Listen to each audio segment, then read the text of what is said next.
ใช่ไหมอยากได้น่ะ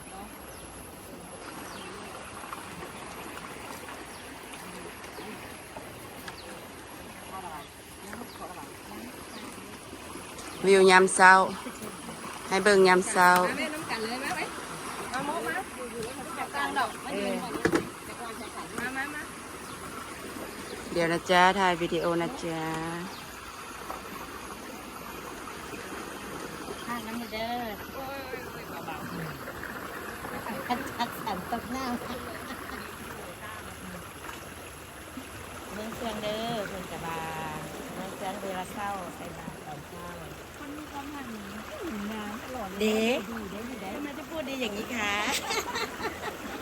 เราจะคิดดีไหมล่ะ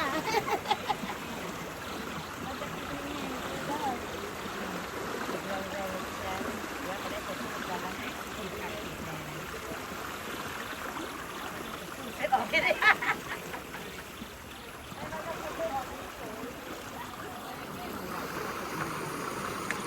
เอาเชี่ยก่อนเลยว่า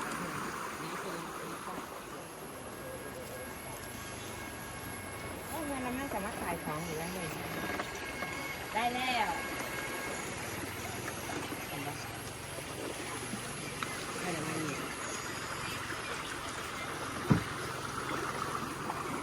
นี่ก็เป็นยังบึ้มอ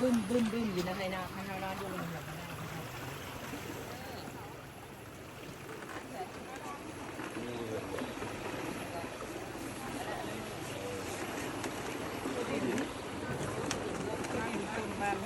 ต้มบ้านเขา